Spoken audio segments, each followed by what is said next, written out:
Did so. he start? Yes. Oh, okay, come on in. Gonna call to order. Call to order? Yep. Okay, Mike, jump on in. I think, I think Charlie wanted you to do your usual financing. Do you start off with that, or? Yeah, and I don't have a lot today, guys, just so you know. I do have, if you see, which I emailed out to some of the finance committee members, just kind of the GOBs, the general obligation bonds that we have, and kind of the allocations of those. So you can see what those all comprise of. And like I said, if you guys need more details than that, I can definitely get that to you. This week, we spent Wednesday and Thursday, RHR was here, the auditing firm, to work on, to get the groundwork laid for the 2024 audit. I told them my goals of November. They seem to think it's a lofty goal, but it's one that we could possibly by the end of November be complete by. So that's what we're striving for. I know I told you that a few weeks ago, that's my goal. But between Ashley and myself, getting all the accounts straight, I feel like we're finally at a good spot to start reconciling the multiple accounts that we have, which to me is a big plus. I do want to make a note really quick, because I forgot to say something last week, but as of October 1st, we had Leah, who was from the temp agency out in Bangor, but she officially signed her full-time papers as of October 1st. That's fabulous. Super excited for the finance team.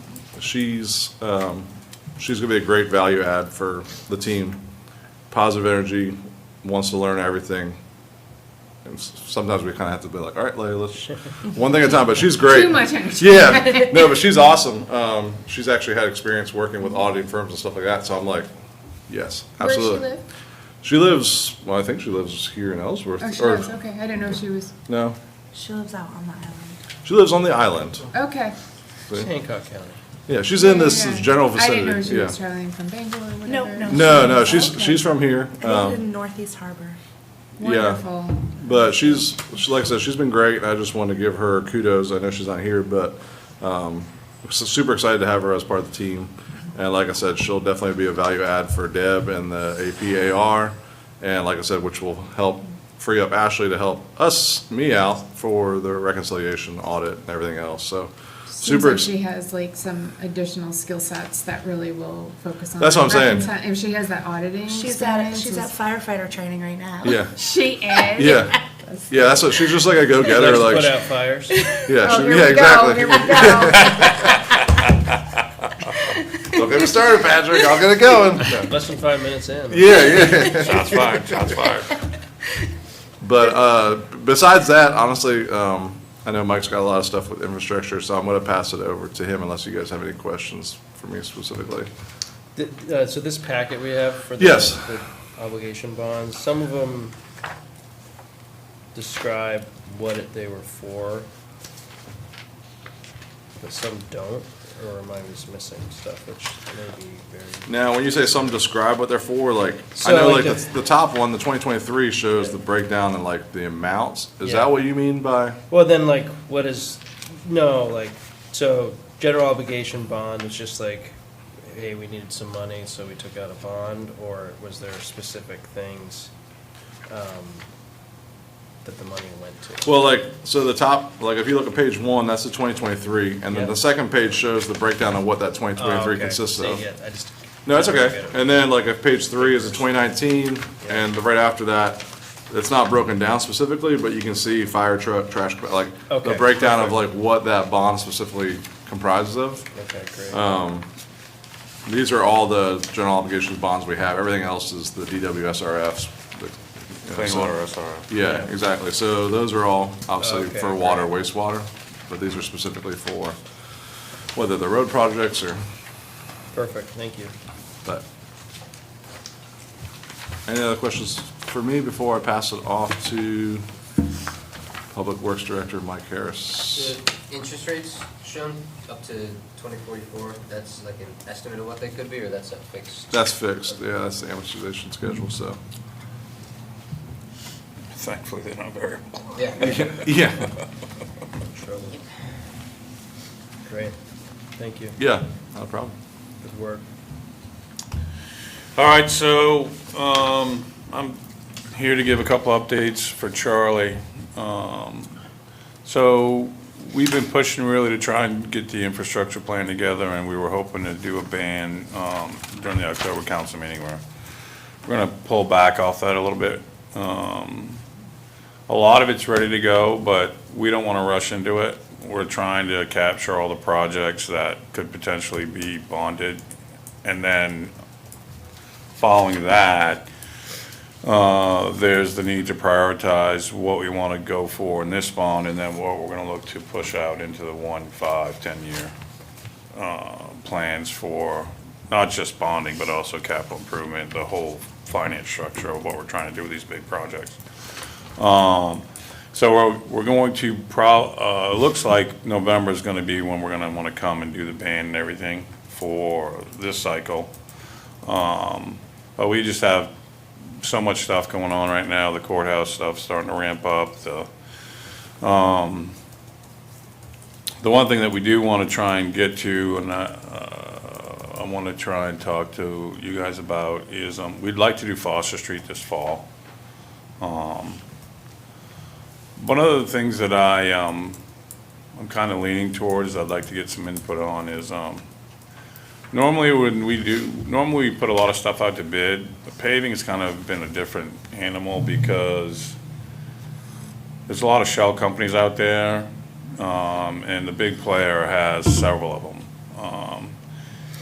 And so I really want to look at a concept where maybe we do a sole source for like a 3-year cycle for paving.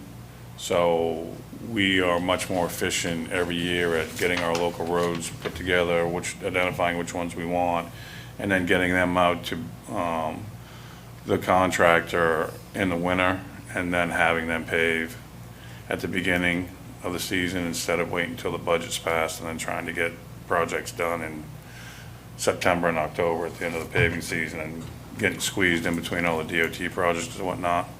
So I've talked to Charlie about that. It's obviously not something that we've done anything with, but just, being in this position now and looking at this landscape and this market, I think it'd be very beneficial to us maybe to go that direction so we can start making progress on getting more roads done every year and catch up to where we need to be on that cycle. And because, what you're looking at is when you have a company that has 6 or 7 shell companies, then they can have their shell companies come in at whatever they want them to come in at. So if they want one to come in low, one to come in middle, one to come in high. And then the other thing that I've run into is that even the other companies that aren't with them buy their pavement from them. So it all leads back to the same place. And so maybe it's not something that we are interested in doing, but for the sake of efficiency and the sake of trying to get us on the right path to getting caught up with our local roads and, getting people roads that they like to drive on, and I just want to see if people are amenable to me looking into doing that. So like a 3-year contract, would it be by bonding that and knowing we have the money? Well, So we don't have to worry, is that what? yeah, I mean, what I'm trying to do is get the local roads on a different cycle from where they are now, which is, we've always waited till the local roads budget came out in July, and then we've tried to go out and get our roads done. And like this year, the local roads, we cut them during the budget season, so I only have enough money in there maybe to do 1 road, maybe 2, if we were gonna go out of the local roads budget. So what I'm trying to switch to is using the bond cycles and to identify the local roads like we have this year. All the local roads are identified and estimated. And then be able to put those out to bid in January or December, and then have the paving company, whoever it is, start in April, and actually before the DOT projects all get underway, and then we can get all of our roads done in the spring and not be in the way of the DOT projects. I mean, it's very similar to what the island does, like Allen starts all their paving in April so they can get it done before the DOT project starts. Because once the DOT project starts, that's where all the big money is. And so we become less of a priority. And, just for an example, if you remember Water Street last year, remember how long it was ground down for before they ever put anything on it? Yeah. That's why, because they were fitting us in between the DOT projects. And so I'm trying to get rid of all that and go to, a process and procedure where we're getting our roads out to bid at the right time, they're gonna be paid at the right time, and we're gonna make serious progress on getting us in where we need to be. And what's the life cycle of a road for paving? Because Steve brought up the point of, right, we don't want to bond, if we can't avoid bonding things that are kind of bonding past the life of the infrastructure. Yep, so, really quickly, a lot of what we've done, what the state's doing right now. So the state's doing the Bucksport Road right now, that's a 3/4 inch pave. That's not gonna last. I mean, they'll probably get somewhere between 5 and 10 years out of it. The cycle I'm trying to get into with us, even though it will, and in the early run, cost more money, is instead of just filling some of these roads that are in really bad shape. So when you mill and fill, all they do is they grind it, like an inch off of it, then they go and they shim it to make it level. Bumpy? Yeah. Yeah. Then they shim any low spots to make it level, and then they put a course of pavement on it. And it's gonna, depending on the traffic and the road, it's not gonna last probably the same cycle, probably between 5 and 10 years. I'm trying to move more towards doing a reclaim for a lot of our bad roads, which would be, you go down to actual gravel, get rid of all the old pavement, and then you go back with a course of 12.5 millimeter, they call it, for 2 inches, and then 2 inches at 9.5, and that will last you, that's gonna give you a good life.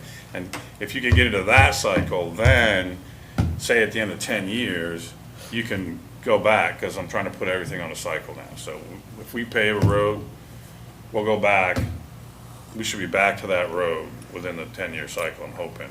And then at 10 years, maybe you can do a mill and fill on that road because it held up and it's still in really good shape and you don't need to do a full reclaim. But for the roads that are in really bad shape, if you can do a reclaim, get it down to base gravel, put a whole new course of pavement on it, then you've got a good road that's gonna last you a long time. And then if you keep it in the cycle and you revisit it, and you don't let it go 20 years instead of 10, now you can save money on doing maybe a mill and fill and get another 5 or 10 years out of it, and then do another reclaim at the 20-year mark, so. I'm not sure if I'm in favor of a 3-year contract and sole sourcing, and the reason being is I feel like it's not just the contractors, I feel like it's been lack of planning, but now that we have like adequate staffing and new leadership and ensuring that we have a good plan going forward, I'm not sure if I'm in favor of that, because I know that the paving, or the pavement itself is kind of cyclical and you'll get different pricing. So would it look like us getting locked into, a certain price for 3 years for Well, pavement, or? Yeah, that's what I need to look at, because I haven't even talked to any contractors or anything about it. Yeah. But that's also the thing that worries me. So if, say we put the roads out to bid this year, and this person gets it, and they come in and they use this mix, the next contractor that gets it may not use that mix. It may be the same spec, but they're gonna go to another plant and get a mix from, say, Sargent's, or one may get their mix from Lane, one may get their mix. And even though they're all supposed to meet the same spec, the pavement is not. It's not the same. I don't know how to explain that to you, but for whatever reason, sometimes the quality's not the same. And so I'm just trying to work on efficient, consistent, get our stuff done. And yeah, I haven't worked out the details on what that would look like. I haven't even spoke to any contractors about it. It's just an idea I have that I'd like to try and explore, but I don't want to waste time exploring it if everybody's going to be, that's not a good idea. So I'm not against it, I'm just not sure if it's. She's not for it, though. Shit. No. I'm just not sure, okay? I'm kind No, of it's like good. on the fence, so. She needs more information, because Yeah. she likes to make informed decisions. There we go. Yeah, absolutely. No, and I can get that for you. I just wanted to make sure I wasn't wasting my efforts, because I Unless I'm have the only one. I have a lot of stuff going on.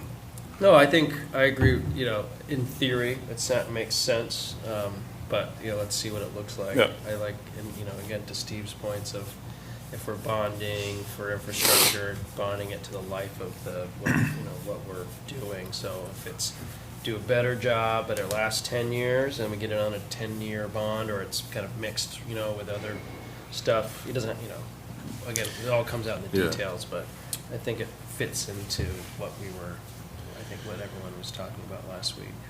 I'd like to take a hybrid of your idea. I don't like the sole source. I'm totally against the sole source. But I like the idea of the planning and the bidding in February, so that we have a plan together. And decide what the spec is going to be, and have a clerk of the works make sure that that meets the spec. Yep. Okay? That, we have every right to put things out to bid and demand a certain spec. And I just would rather, I'm not a sole source fan at all, but I do like part of what you're saying of, let's drill the well before we're thirsty.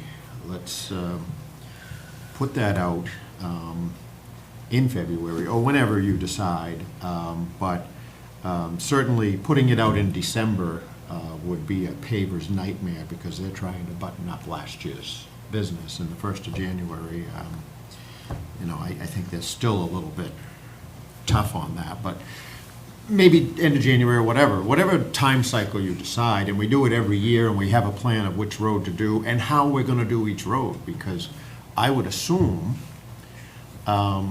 every road needs a different specification because of the traffic levels and the weight Exactly. of the traffic. Yep. So a mill and fill might be satisfactory here, but a complete reclaim might be satisfactory or better over here, and a complete rebuild might be needed over here. And I don't think that there's a one product fit all needs, but I'm against the sole source, and the reason for that is we don't know. I mean, the prices could go crazy. No contractor in their right mind is going to give us a 3-year price. If they give us a 3-year price, they are going to protect themselves. And we don't know what work level the state is going to put out each year, and that may change the competitiveness of the city work. If the state has a pullback year and they don't do as much like they're doing this year, maybe we accelerate a couple of more roads. But it doesn't hurt to put everything out to bid, and you don't have to take the bids. You can back up and regroup. If you put it out to bid and the pricing is too heavy, we can back up a little bit. We can think about other options. We can say, well, this year is too tough on that. We're just going to slack back here, and maybe next year we'll push forward harder. That gives us the flexibility, is to live in a 52-week compartment, I think, because if you ask for a price for 3 years, my opinion is anybody in their right mind is going to have to protect that number, because they don't know the future any better than us. Yeah, and so 2 points. I'm already on the first course that you talked about, so I've already been looking at the spec, trying to tighten up the spec, trying to give us the most flexibility we can have with our spec, and anticipation of putting Foster Street out pretty quick here. Yeah, Foster definitely. And then, yeah, so my vision wasn't to try and lock price for 3 years. Okay, My vision was to actually sole source the contractor for 3 years. And then every year when we would give them the local roads, they bring it back to us, and then we can do exactly what you said, which is your pavement price is a lot higher than we expected, so instead of doing 10 roads, we're gonna only have you do 6 this year, we're gonna push the 4 off, or have some flexibility that way. Because you're right, paving is pretty volatile, the pricing can be pretty volatile. And so, I didn't expect that we would get a contractor lock us in at a 3-year price. I just was trying to look at having the same contractor for that cycle, and then we could put it back out. And then if we're gonna tell them, hey, we're gonna have you for a 3-year cycle, that gives us some leverage to get some stuff back from them too, and say, hey, if you want 3 years worth of our work, then this is some of the things that we want from you to give us a little leverage in that game, to help us out with our position, when we put ourselves out there for the bid process. Well, I think it's worth Mike exploring that, you know, and we'll see what comes back. But I think, it sounds like we're all in agreement. It makes sense to use the ban bond cycle so they have that money rather than waiting till July. Oh, I They agree. can jump on it. So, yeah, I think we've got support for that, and it's just working out Okay. the details of how Yeah, it's so contracted. I'll do some due diligence on it, and if it looks like it's not gonna be good for us, then I'll just say, hey, that didn't work out. I think we should always like go out to bid like in December or January Yeah. anyways, because, I so we agree. get on the top of the list Yep. and we're not, because there were many years we didn't go out until April, and by Yeah. then, Oh, yeah. there were so many people that, you know, that's why it kept getting pushed off Yeah. to the following year. And that's why so- Water Street ended up being the wreck it was for Yeah. 6 months, whatever, before they So- finally got a final pave on it. It was unacceptable. I will say that I am in disagreement with paving Foster this fall.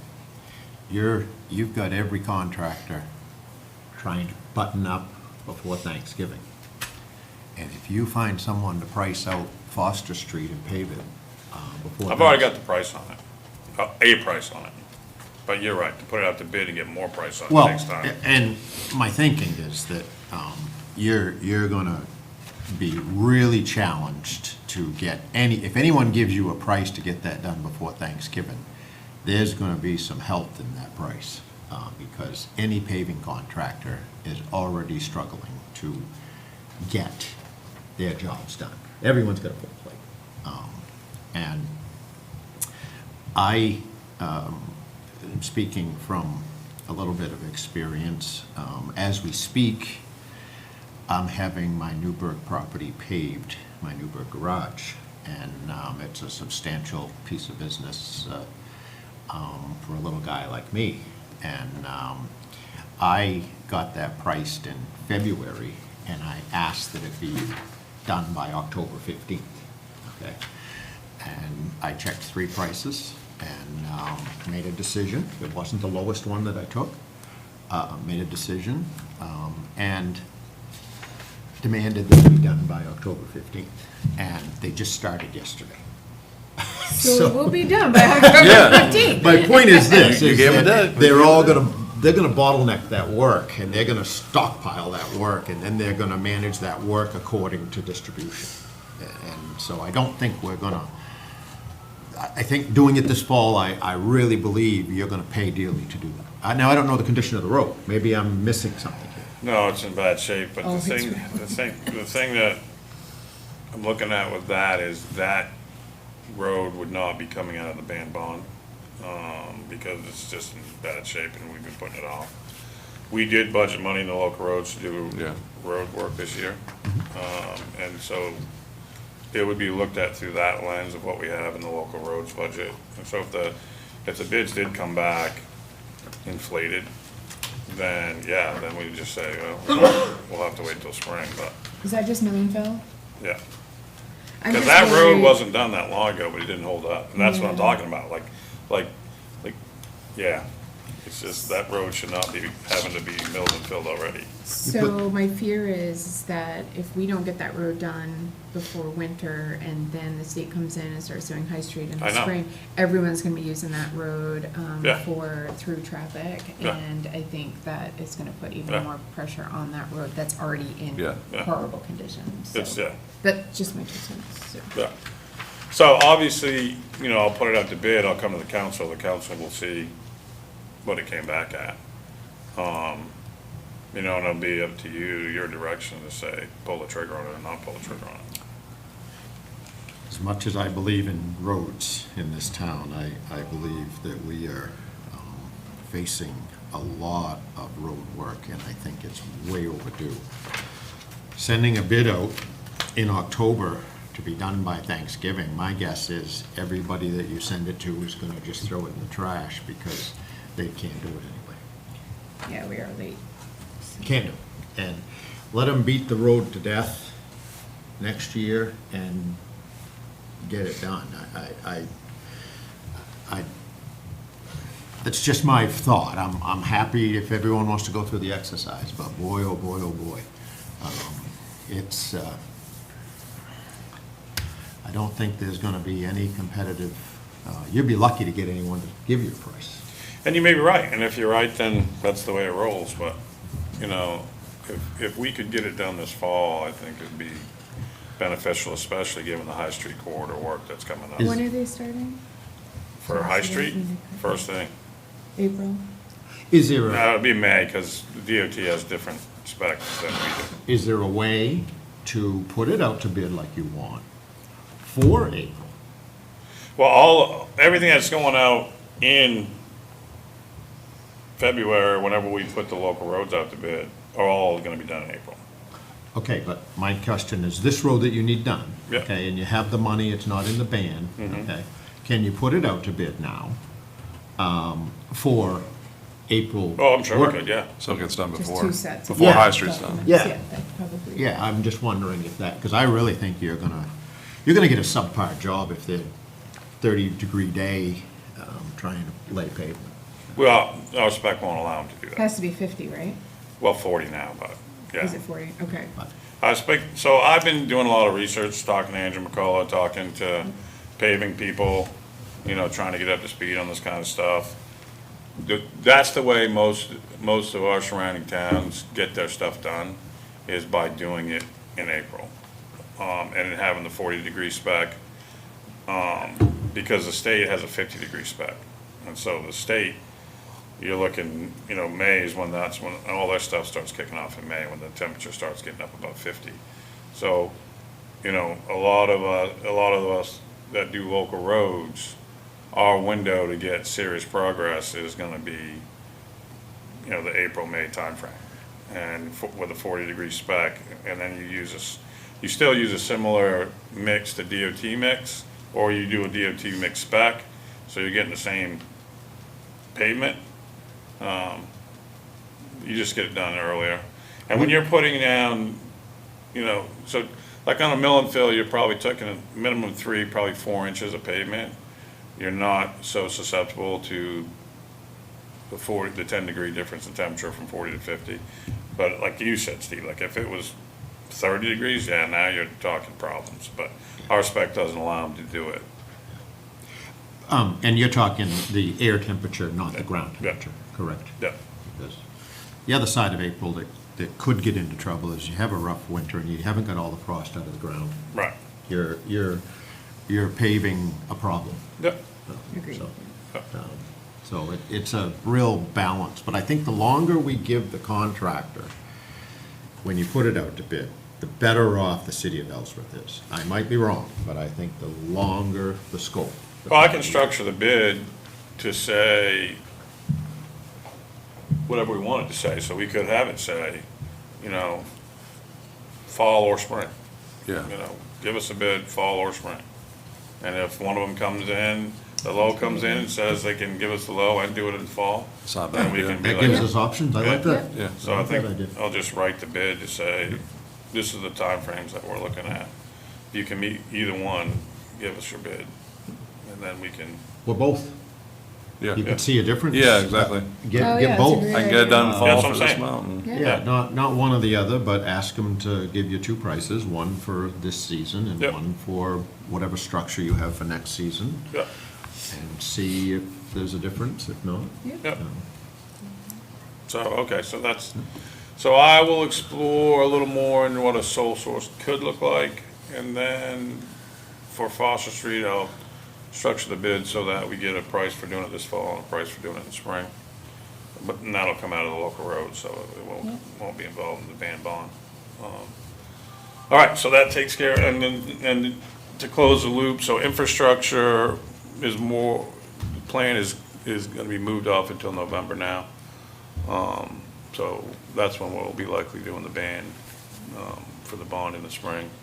And we just feel that when we come with this package, we want it to be like we did with the budget book. Like, we want it to be comprehensive, and we want it to be, Charlie's already gone through it. yeah, a substantial Made his document recommendations, that's tight, accurate, and you guys look at it and you know. Is that going to be, one, I just learned a lot about paving. It's really just- Well, we're just laying the groundwork. There you go. Oh, geez. I'll see myself out. Yeah. This is typical Friday morning, these two. Oh, trust me. I don't even forgot what I was saying.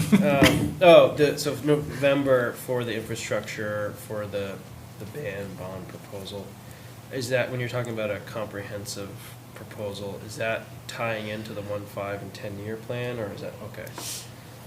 Because we had also talked about tying it to seeing how it jives with the comprehensive plan. Yep. Which I don't know where that's at in I don't the either. process. It's close. It's close. The council will be seeing, I think, a short presentation in this council meeting, and then Nice. ratifying in December. Okay, so then now it sounds like everything's kind of, so I think keep it, just, I wanted to kind of bring that back up of, don't forget the comp plan and when we're doing the 1, 5, 10-year Yep. infrastructure plan, make Yep. sure they're singing to each other. Yeah, no, that makes sense to me, so we can do that. There's not necessarily a lot of specifically named roads or sections on the comp plan, but there are things like sidewalk and walkability Sure. that might tie into Yeah. that as Yeah. well. Yeah, and our biggest effort right now is just trying to collect data from the various departments on what their needs they think are gonna be over the short term and the long term, trying to collate all that, and then try to see where that's gonna land in that cycle of 1, 5, and 10 year. And how we're gonna structure it. Timing all sounds good to me, Yeah. as far as, I'd rather take another month to. Yeah, really work no, it. I would just rather get it right, we don't wanna come and, Yeah, I agree. Yeah, it's a 10-year plan, 1 more month, so. yeah. I was gonna say. Get it right, yeah. And then the last thing that I have, from Charlie is, we've been looking at, different ways, to handle, like, fix-it tickets and outreach to the public, mass notifications, things like that. And, so we've looked at a bunch of different vendors, and there's a particular vendor I think that Charlie wants to pull the trigger on.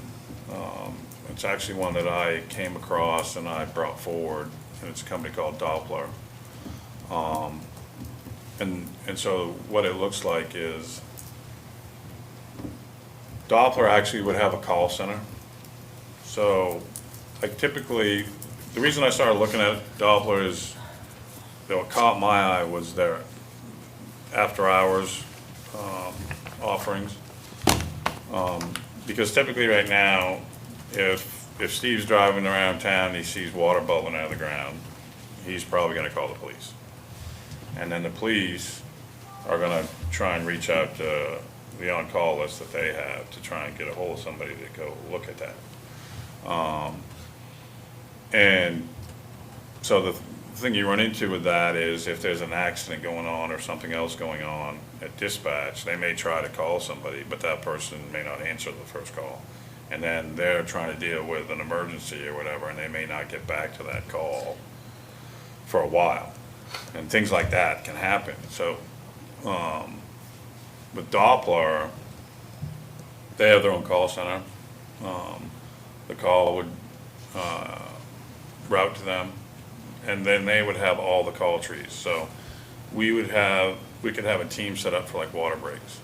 And so if a water break call came in, everybody would get, on that team, would get called. It would be a mass call, boom, everybody would get called.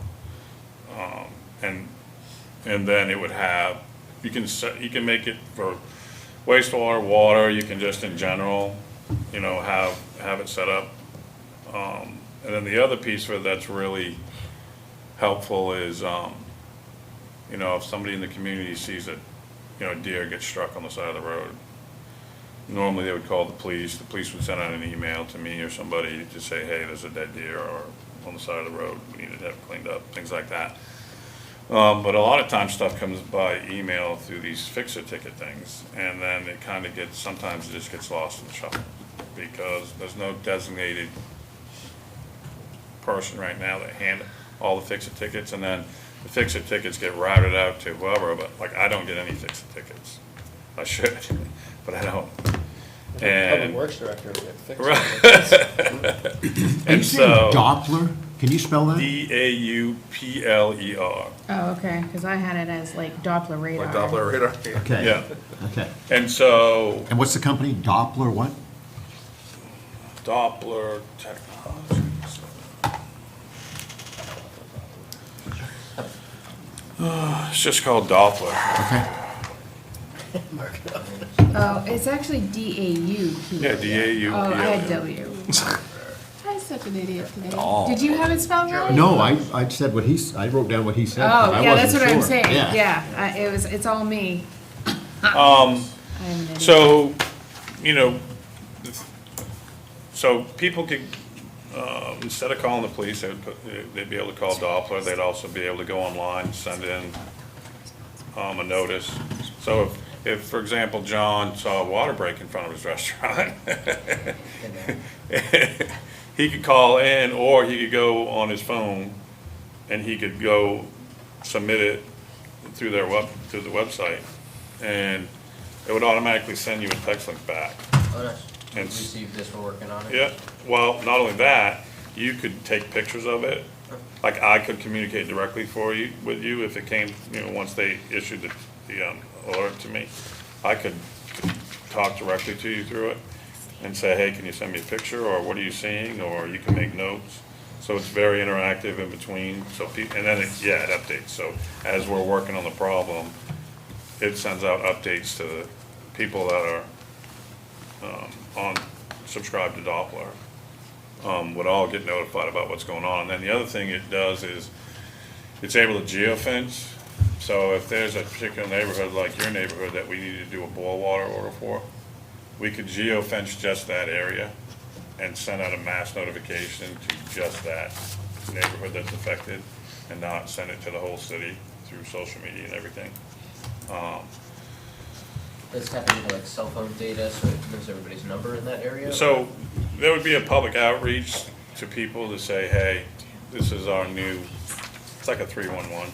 This is our new platform for you to interact with us and let us know what's going on in the community. We can let you know what's going on from our side of things. We can keep you updated. And we can do mass notifications for anything. We could do a mass notification for a Warner Autumn Gold. We could do a mass notification. Yeah, so everyone in the city or residents and businesses could be, Yeah. yeah. Yeah, it's open to everyone, and then it just is a really dynamic platform for after hours stuff. So it's good customer service and And so, more efficient. Yeah. and it takes the pressure off the Public police notice. department to have to route those calls, and, because we just had a thing come into the dispatch the other day, and I think they tried to call Lisa, because they hadn't changed the number at the dispatch or something, so. So, but we got a proposal back from them, and it was a lot more reasonable than we thought it was gonna be. Are there any other municipalities in the state of Maine that use this company? I need to check, but they are nationwide, so they have several big time. Yeah, I mean, I just would And like to small. see, like, if there is anybody in the state of Maine that is using it. Yeah, we can look into that. And references, that sort of thing. But yeah, we've already done some demonstrations with They showed us actually an event that happened in a little town in North Carolina. They showed us an event that happened in one of their bigger municipalities too, and how that got routed and how it got handled, and how calls come in and how, they would route. So if it's a wastewater call, they would have everything set up in their system to contact me or contact Reggie. Yeah. And if it's a pothole, then it would come to me or, whoever highway, and so it was impressive. It was really impressive. And then when they came in with the price they came in with, Yeah, which how was much? 14.9 for the year, 14,900? for everything. Oh, that's much less than Yeah. I thought it was gonna be. It was like- I thought it was gonna be like $40,000. No. Yeah, that's what we thought. I mean, I didn't think we were gonna be able to get it. When they went over the functionality and everything with us, and we watched their presentation, the first thing we said was, It's going too high. yeah, we ain't getting that. And they came in just under the Yeah, that's what I was- $15,000 mark. They asked. there. It's like they asked know. that question. They was like, what is Charlie's spending authority? Yeah. And I was like, he can't spend over $15,000. You should have said 5,000. So if you, so, $20. I'm like, Yes. and so they came in with two proposals. The proposal for 14.9, because we wanted 24-hour functionality. Originally, they were talking after hours. And we were like, no, we want 24 hours. We want people to be able to call for whatever issue they run into. And so the proposal for 14.9 includes all the after-hours stuff and includes 1,000 minutes of 24-hour day calls. And then for 25,000, it's unlimited. So we could go either way. But that's 24 hours. You call at 2 o'clock in the morning and say, hey, I just hit a pothole. They're gonna route that call. And they'll know what calls that are emergency calls that need to be called out in the middle of the night. And then what calls that they would route to in the morning, out to Public Works or whoever needed to be routed out to, but. Is this tiered pricing, like the first year is 14.9, the Nope. second year is, I mean, obviously. 120,000. That's Yeah, the- I know, that's why I'm like, That's the proposal right there. I'm just. Well, and to speak to the company a little bit, I know nothing, but Doppler Response Management says it all. They're managing what response needs That's all to they do, happen. yeah. So when Tammy just pulled that up and showed it to me, that response management, Yep. that's pretty. So, I mean, basically, the thought process was, we pull the trigger on the 14.9, and then we see if the proof is in the pudding. And then if the proof's not there, if we don't think it's functional, then peace out, we're done with you, have a nice day, we'll move on. Is there not a trial period that they would offer for 30 days at no cost? I don't know, we didn't broach that with them. If they're strong on the product, you would think that that would be something pretty easy to do. The other thing is there's a lot of decisions I would think that has to be made here about what phones get forwarded and when. I would assume like there'd be a system in place where you would forward the phones from City Hall or from the business line of police and fire. Well, what we would do is we would have, actually, on our social media, on our website, the phone number for them. So Ellsworth would have its own phone number for their call center. And so the public outreach would be, hey, if you have an after-hours fix-it ticket, whatever it happens to be, call this number. We would also have the outreach through social media for people to be able to have the website on their phone as needed. One of the things I kind of liked about it is it's not an app-based thing where you have to download their app and be subject to all the ads and whatever they want to do for that. It's just, you go onto the website and it just walks you through reporting whatever you're trying to report. But And if, then- go ahead. and then, or you can just call the phone number. And their call center would have Ellsworth set up in their call center. And even on their website, it would be branded City of Ellsworth. It wouldn't be branded Doppler. It would have our city logo and everything on there as if it's our website. And they could enter whatever information they needed to enter. So it would not come across as a third party. It would come across as the City of Ellsworth's portal. When you call, you get, like a human, somebody Yep. in their, like, Kansas call center or something? Yeah, 24 hours a day. Have you Talk- talked to Maura about? Yep, she was in on the presentations. I mean, Charlie's ready to sign it. Everybody is pretty much impressed with it. But Charlie wanted to bring it to the finance committee to let you guys see it before he signed the document, because he was looking to sign it today. And they're gonna give us a free module, for signing on with them also.